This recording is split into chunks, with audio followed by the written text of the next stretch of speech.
everybody, and welcome to Criterion Watch. I'm your host, Jonathan Moody, and we're here to talk about a very specific movie. This is the first time, by the way, that I've done Criterion Watch solo. Usually, I'm with Paul doing it, and generally speaking, I don't think I've ever done like a full-on 30-minute review by myself where I reviewed the movie for 30 minutes. Usually, it's only 10 minutes or so. This is going to be a 30-minute movie. I'm going to talk to you guys about The Tree of Life by Terrence Malick, written and directed by him. And we're going to go into it. Because, before we go right into the movie, I do want to preface this by saying, like, the reason why I'm doing this solo is because of social distancing. I don't have anyone in this house. Like, I'm all by myself. So I decided to watch Tree of Life by myself. The first and the original and the extended cut. And we're going to go into it. My thoughts on the movie itself. Not just about the two discs and everything but knowing a little bit about it. So, let's see if I can make this last for 30 minutes. Ugh. I don't know if you guys want to see that, but we'll have fun with it, I guess. So the Tree of Life starts out kind of like very confusing. I don't know necessarily everything that's going on, and I think I've seen it twice already, and I'm just like, I'm still so confused by the movie. It's not and not in a bad way. It's a movie that I feel like it's a movie you can't watch once, and that's it. Like, I watched a review of it by Chris Stuckman where he had just got out of the theater and watched the theatrical cut, and he did his review and everything. And I think if he did it again, like, things would totally make more sense. Things seem to make more sense in the second one, in the second viewing, because and I'll probably need to watch it again and again, like, throughout time, because it's not my favorite Terrence Malick movie, I don't think. I think Badlands is still my favorite so far. I still need to see a bunch of his other ones, like The Thin Red Line and what's the other one? I need to watch New World, which I have. I have New World. I don't have Thin Red Line. I saw Days of Heaven, and I've seen Badlands, and I like Badlands so much. That movie, for some reason, I don't know if it's because of, Sissy Spacek or, Martin Sheen that did it for me, but I fucking love that movie. Tree of Life is one of those films that I feel like is a, just a fun movie. Like, it's very creative, it's very innovative. There's not a lot of dialogue, and apparently from the behind the scenes that I watched, a lot of it was improvised on the spot, because they wanted to keep everything fresh and feel real and stuff. And there's just a lot of shots, kind of cool shots, kind of visual stuff. There's like a lot of animation, like visual effects that and Terrence Malick apparently was not a big fan of doing a lot of visual effects in his movies. He likes to keep everything real or practical effects and stuff. So this is probably like the only movie you're ever going to see of Terrence Malick where it's like 80% visual effects and everything, which I thought was freaking awesome. Some of the shots really just came to life, no pun intended, because the movie called Tree of Life. Now, I didn't know it was like a metaphorical tree of life. Like, when I first heard of the movie, I thought it was some kind of tree that, like, gave you everlasting life. Like, this is what my thought of what the movie was going to be about. It blew my mind when I found out it had nothing to do with this. But I thought it was about somebody who had lost somebody, right? There was grief, there was sadness, they lost somebody that they loved, so they went to a tree to get everlasting life, kind of thing like that. No. It wasn't called the Tree of Everlasting Life, it's just the Tree of Life. And what the tree of life is supposed to symbolize, I guess, is like when you think of trees, you think of love, you think of growth, you think of hope, you think of beauty, I think. And so I think that's what tree of life is about. It's about hope, love, beauty, all those things that you take, you think of when you think of trees. When you see a tree growing somewhere, you think of how beautiful it is, or how much, how big it's gotten since the last time you saw it, that kind of thing. Sometimes you see dead trees and stuff, and that's when like life is no longer, it's no longer living. It's dying. And there's just so much that this movie I feel like kind of goes into, and I just flat out enjoyed this movie. I thought it was an epic like story of of love and family. And it was about family, which I didn't even really like know it was about. I didn't even know, honestly, this is really the most messed up part. I knew Jessica Chastain was in it. That is the only actress or actor I knew that was in it at all. I did not know that Brad Pitt was in it. I did not know that Sean Penn was in it. By the way, the theatrical version, like Sean Penn's in it for like 5 minutes, maybe. The extended cut, he's got a lot more, but it's still very confusing because they like, it's like they took him and gave him a little bit more stuff, and it still didn't. I mean, honestly, it didn't add much to it. It's weird. I know a lot of people love the extended cut and probably prefer the extended cut over the theatrical cut. I probably wouldn't be one of those people because I just don't. It's really hard for me to watch a movie for 3 hours. I have this really short attention span. And so 2 hours is enough, or whatever, 2 hours and whatever it was, like 2.5 hours. But this extended cut was way too long for me. I just got kind of really, really bored by it. But, what I liked, my favorite scene in the whole movie, period, is the dinosaur scene. And just because I like, well, it gave you this, okay, to kind of explain what this movie is about. Let me see if I can read the back of it, and maybe it, explains a little bit about this. 4 decades into an already legendary career, Terrence Malick realized the most rapturous vision to date. Tracing a story of childhood, wonder, and grief to the outer limits of time and space. Reaching back to the dawn of creation, Malick set a story of boyhood memories on a universal scale, charting the coming of age of an awestruck child, newcomer Hunter McCracken, in Texas in the 1950s, as he learns to navigate the extremes of nature and grace represented by his bitter, often tyrannical father, played by Brad Pitt, and his ethereal, nurturing mother, Jessica Chastain, in her breakout role, achieved with the aid of cinematographer Emmanuel Lubezki and production designer Jack Fisk. The Palme d'Or winning Tree of Life marks the intimately personal, cosmically ambitious culmination of Malick's singular approach to filmmaking. Wow. It pretty much, explains it in a way where it doesn't explain it, it doesn't, because you can't really, somebody was saying in the behind the scenes, you can't really explain this movie to somebody. You can't be like, this movie is about this, because it's more than that. There's way so much that goes on in the movie. There's the childhood stuff, right, with the kids, the brothers, and the friends and everything, and all these different things happening to all these different characters.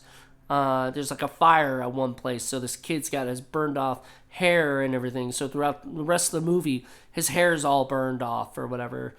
There's the tyrannical father who beats his kids for stepping out of line and doing something that he doesn't approve of or whatever. But and his mother, and the mother who allows it to happen, who doesn't, just sits back and kind of doesn't say anything, because she's too afraid. Plus, she's the she's kind of Grace in the movie. She's kind of like the a lot of the sons turn to her. However, the one son, the main son, I think his name was Jack. He comes to his father, and he's the one that later on grows up to be Sean Penn, and he becomes friendly with his father. He starts to love his father, and his father kind of makes him he's kind of daddy's boy. So he kind of he kind of hangs out with them and does stuff with them, and he grows up to be a decent member of society, that kind of thing. He kind of, instead of chooses to disagree with him or attack him or whatever, he ends up, because there's that the one son that's like, I hate you, I don't want anything to do with you, and I don't know what happens to him or whatever. I don't know if he ends up dead or whatever, but he's not part of the he's not part of the end picture. He's not with the brother. You don't see him hanging out with his brother as an adult and everything. And so I think, honestly, I really enjoyed the fact that this movie itself is so well done, so well planned. It is one of those movies that if you watch this film, you will get something out of it. Visually speaking, it is stunning. As I was saying, I was going to go back to the dinosaur scene. So, as I was saying, it shows kind of the dawn of human creation, of humans, and before dawn of mankind, the dawn of creation. It shows the beginnings of Earth and everything. It shows the dinosaurs. And you have this one particular scene with one dinosaur is just doing his own little thing, and it becomes like prey and predator and prey, and the predator comes to and it kind of shows the dawn of the bully, kind of thing, and because the predator knows that the prey is this worth this little piece of crap, so he runs up to the prey and sticks his foot on the guy on the other dinosaur's head, and knocks his head down on the ground. And I was like, oh my god, he's gonna eat him. That was my thought. My first thought is, oh my god, he's gonna eat him. I'm gonna see a dinosaur eat another dinosaur in this movie. This already weird ass movie. I'm gonna see this happen. And he kind of looks at him, and the dinosaur looks up at him, from down there, and the other dinosaur looks down at him, and he's keeping his foot down, and then the other dinosaur looks back up, and then he just keeps his head down for a while, and the other dinosaur, the predator, kind of just walks off. Damn, that was a dinosaur bully right there. I've never seen, even in Jurassic Park, you don't see that shit, I don't think. So it was crazy, it was weird, but it was interesting. The whole movie is kind of like that. It's just this very surreal look at society, the mother, and I wonder how much of it is based on Terrence Malick's real life, because I think I heard something about that this was sort of based on Terrence Malick's real life. As I said, it's not my favorite Terrence Malick movie, and it's not because it's not good at all. All his movies are great. I don't think he's ever made a movie that wasn't great, or something. Even The New World, I think gets a lot of flack, but I think even that is probably, it's a Criterion film, so they must have, and maybe next year I'll review that one. But yeah, it's one of those films that he's such a great director, that he knows what he wants. He's not a filmmaker who just kind of wings it when he gets in there. I think when he starts doing it, he knows exactly what he wants, how he's gonna get it. They auditioned like 1 million kids. It's an exaggeration, but it was a lot. I think they said it was like 100,000 kids or something. They did do a lot of kids. So even though it wasn't 1 million, it's pretty damn huge of amount. But that was the thing. Like, I think they tried so hard to make a movie that was just a lot of fun in a way, visually speaking. Like, you see the brightness and and then they also make something that has tragedy and sorrow and grief, but also it has, love and hope and all these things. I mean, into what originally for the theatrical one probably confused the hell out of people when they came out of it, going, I don't know. Like, I think people complained about the fact that, like, at the ending it got really, like, too much. There's not enough explanation. I kind of like that. Like, I kind of like, it's one of those art house pieces that you watch the movie and you think to yourself, what the hell did I just watch? Because it's somebody's vision of what like, if you were to explain artistically grief and hope and love and life all in one movie, that's that movie. I liked, there was some really cool scenes involving the mean kid and stuff, because, like, I just enjoyed kind of, it almost had that, like, feeling of, like, this is good and this is evil, that even though, like, the good kid becomes friends with the father, not the bad kid revolts against the father, even though the father is pretty harsh on the family members, on the boys, when he shouldn't be. But that's how he is, and maybe that's how he was raised. And it gets to thinking, like, this is a movie that isn't just a movie you can watch by yourself and just, like, think about. You can, like I did. But this is something I would love to show somebody and watch it with them. Somebody who can take it. Because there's some people out there that would just zone out in, like, 10 minutes of the movie.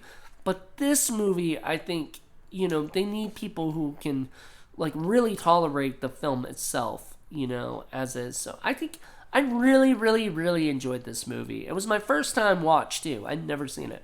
And I might do that, a few times for Criterion watch. Pick a Criterion film I haven't seen yet, that I have in my collection, and just watch it and review it. Hopefully with somebody else. As I said, this is not something I plan to do, Criterion watch by myself. I do not like it. This was a kind of, I picked this movie because a good friend of mine named Vincent always talks about Tree of Life, and he loves Malick a lot, and I don't blame him, because Malick has beautiful, like, scenes and cinematography that he gets from his cinematographers. I would just love to be on set of one of his films someday, just to see him work, see how he communicates with people, because I heard in the documentary that he says basically that his actors are his co-director. That's beautiful. That is, like, one of the most beautiful things I've ever heard. If I ever said that to somebody, they laugh. But, like, him saying it is just beautiful. So, alright. So, I pretty much gave my review. I love it. I think this is amazing. If you haven't seen it, please go see it. If you get a chance to watch it somehow or another, do it. Brad Pitt is probably one of my single most, the best performances Brad Pitt's given. He blew me away. His character was just so demanding and so scary at times that I keep forgetting it was Brad Pitt. Like, I kept getting involved in the movie so much. I thought it was that guy. I keep forgetting it's Brad Pitt. It's so good. Jessica Chastain's amazing too. I mean, as I said, it was her breakout role, and she did a really, really good job. and what is it? And Sean Penn. I I felt like it was kind of cool to have him in the movie, and he has some great scenes, especially toward the end, and things like that. But I honestly was not. I mean, it just. I think it's because you don't really get too much of like figuring out who he is in a way, like as an adult, and stuff. And the guy who played his younger version, Hunter McCracken, does such a great job. I mean, just kind of blew me away. But Sean Penn was Sean Penn. Like, he did a great job. I felt like he kind of, in a way, I felt like there wasn't much that they did with him, personally speaking. Brad Pitt and Jessica Chastain got like the amazing parts. So this Criterion version has a new 4K digital supervised restoration, supervised and approved by director Terrence Malick and cinematographer Emmanuel Lubezki, with a 5.1 surround sound. I don't have surround sound, so I didn't get to hear that, but it looked, visually speaking, on my 4K TV, looked amazing. New extended version of the film, an additional 50 minutes extra. And you know what? It's funny because there is probably 50 minutes of it extra. A lot of it's like a little here and a little there and a little here and a little there throughout the whole thing. And so there was scenes I was like, I don't remember that from the original cut, but like it didn't. Some of it didn't add anything to me, honestly.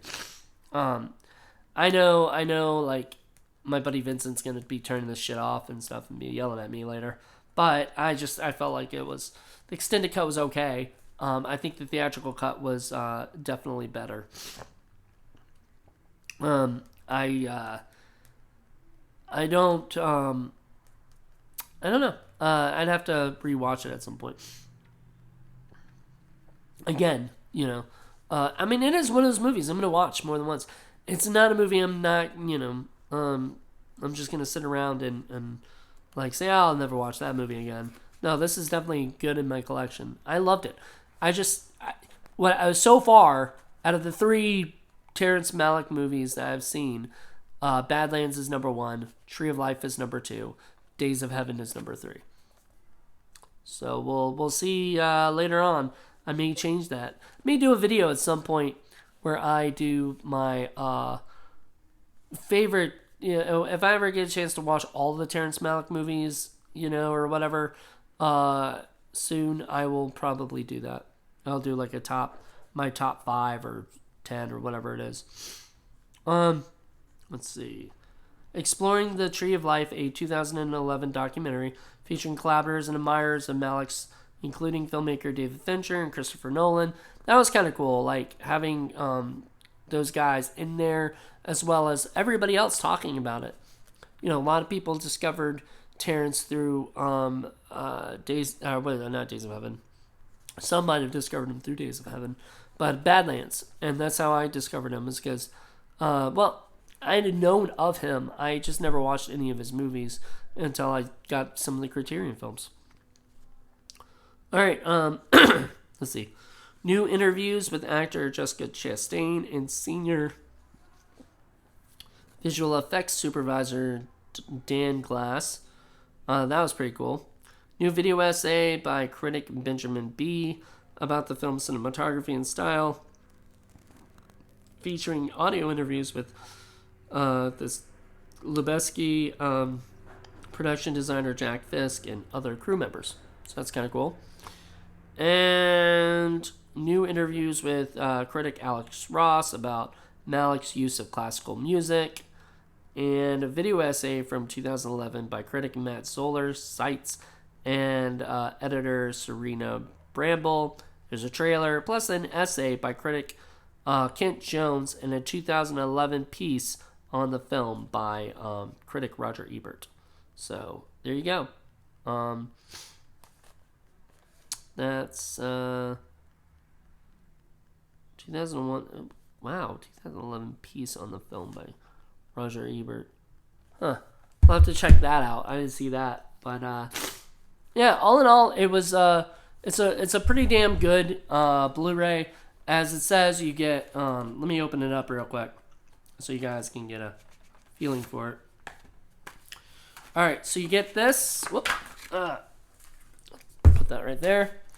You get the movie with 2 discs in there, the original cut and the extended cut, both Blu-rays, no DVDs.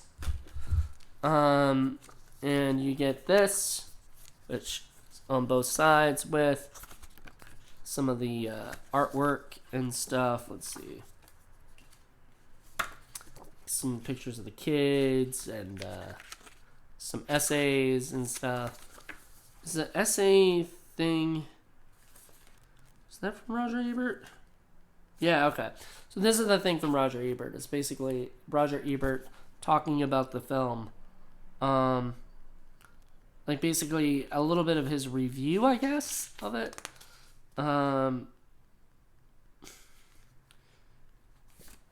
think that's pretty cool. So all in all, this is a pretty good set right here. If you are a fan of Terrence Malick's work, I would suggest getting this. So far, I've loved his movies. Like, Badlands is just fucking amazing.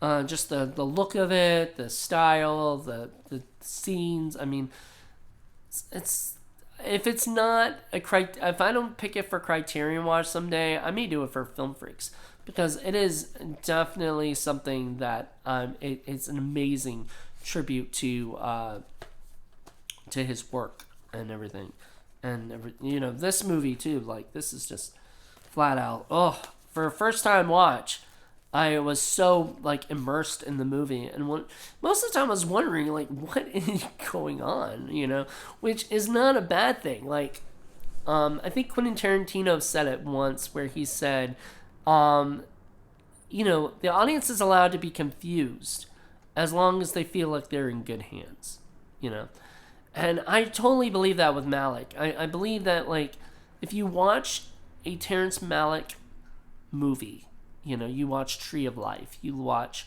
Badlands, you might get a little confused. There might be scenes that you're like, I don't know, well, not Badlands as much. And Days of Heaven, no. I mean, those are pretty straightforward movies.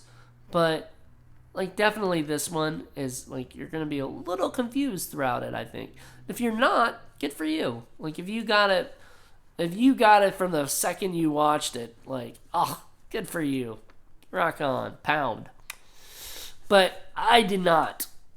I was just one of those, that's not me. Like, I'm not a visual filmmaker, I'm not an artistic person like that. Like, I love art in the sense that, like, I love to look at art, but I don't know the symbolism and all that stuff into that, so I really, really enjoyed this movie. It was a lot of fun. I recommend it. If you haven't seen it, please go see it. I didn't spoil much about it because, really, I mean, you can't really spoil this movie. The people have to see it. Like, there's no, I could tell you things that happen in the movie, and that doesn't even, like, it doesn't matter, because there's so much that happens in the movie.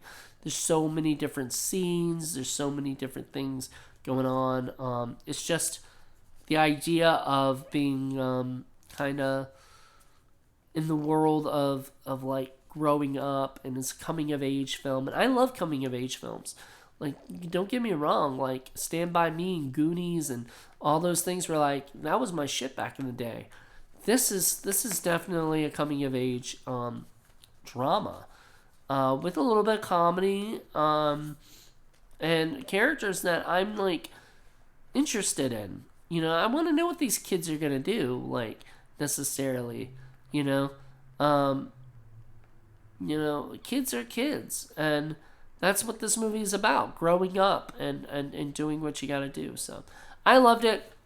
I say, if you haven't seen it, go see it, check it out. I think you'll like it too.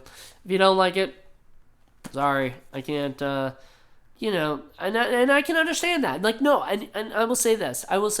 If you don't like it and this is not for you, you will know in the first 10 minutes of the movie. You will know in the first 10 minutes of this movie if this movie is for you.